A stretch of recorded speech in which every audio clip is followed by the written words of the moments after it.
تعالیٰ علیہ کے ساتھ لوگوں نے بہت سارے معاملات کیے، مولویوں نے بھی اس زمانے کے مناظرے کرنے کی کوشش کی۔ ایک مولانا صاحب تھے اس زمانے میں، جب مخدوم سمنہ رحمۃ اللہ تعالیٰ علیہ تشریف لائے تو سارے علماء کو لے کر کے انہوں نے کہا کہ میں ایسا اس آئے ہوئے جو فقیر ہیں مناظرہ کروں گا کہ یہ جواب ہی نہیں دے سکیں گے۔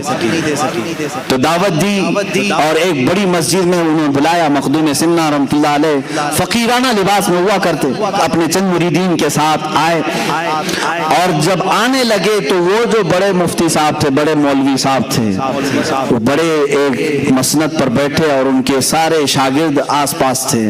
مخدوم سمنہ جب داخل ہونے لگے تو آپ پہلے داخل ہوئے، تھوڑی دیر کے بعد آپ کی ایک دوسری شکل داخل ہوئی، تیسری شکل داخل ہوئی، چوتھی شکل داخل ہوئی، سب دیکھنے میں مخدوم سمنہ کی طرح ہی دکھ رہے ہیں۔ جو مسجد میں آ رہا ہے مخدوم اشرف سمنانی کی طرح دکھ رہا ہے۔ مولوی صاحب گھبرائے، دیکھتے رہے یہ کتنے سمنانی آ رہے ہیں۔ ہم نے ایک مخدوم اشرف کو بلایا تھا، اشرف کو، یہاں آ ہی رہے، یہاں تک کہ گھنٹہ گزر گیا، اس محفل میں 100 سمنانی داخل ہوئے، 100 شکلیں آئی۔ مخدوم اشرف سمنانی رحمۃ اللہ تعالیٰ علیہ اپنی کرسی کی طرف بڑھتے ہوئے مولوی صاحب کو مخاطب کر کے اتنا ہی پوچھا، مولانا صاحب آپ نے بہت سارے سوالات جمع کیے ہیں، اس میں سے کون سی شکل سے کون سا سوال کرو گی؟ وہ تنہا تھے مخدوم سمنہ، لیکن اللہ رب العزت کا یہ تصرف ہے۔ یہی تو ہم کہتے ہیں میرے آقا صلی اللہ تعالیٰ علیہ وسلم اپنے ہر غلام کی قبر میں تشریف لاتے ہیں۔ یہ نہیں کہ ذات کے ٹکڑے ہوتے ہیں، آدھا ادھر آدھا ادھر۔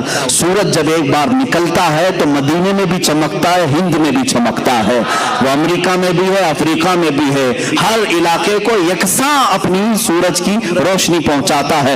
اللہ تعالیٰ اولیاء کاملین کو بھی یہ تصرف عطا کرتا ہے، وہ بیک وقت 100 جگہ پر بھی حاضر ہو سکتے ہیں، 1000 جگہ پر بھی حاضر ہو سکتے ہیں۔ یہ بعض اولیاء کاملین کے تصرفات ہیں۔ وہ مولوی صاحب نے توبہ کیا اور پھر مرید بھی ہوئے، داخل سلسلہ بھی ہوئے۔ حضرت مخدوم سمنہ رحمۃ اللہ تعالیٰ علیہ کا حال یہ تھا کہ آپ کے ساتھ سواریاں چلتی تھی، گھوڑے، اونٹ۔ ایک بار آپ آئے، رات کا وقت تھا، ایک علاقے میں مسجد میں اندر قیام کیا اور صحن مسجد میں گھوڑوں کو باندھ دیا۔ گاؤں میں بات مشہور ہوئی، ایک نیا مہمان آیا، فقیر ہے، لیکن انہوں نے گھوڑے مسجد کے پاس باندھ دی، صحن میں، مسجد کے صحن میں باندھ دی۔ جو مولوی حضرات تھے، طلبہ تھے، سب دوڑے دوڑے آئے، کہا کہ ایسا فقیر، ایسا مرد قلندر، اگر تم اللہ کے ولی ہو تو یہ مسجد کی بے حرمتی نہیں ہو جاتی کہ جانور باندھے؟ مخدوم سمنہ رحمۃ اللہ تعالیٰ علیہ بیٹھے تھے، تھوڑی دیر میں ایک گھوڑے نے سر ہلایا، اپنے ایک مرید سے کہا اپنے اس گھوڑے کو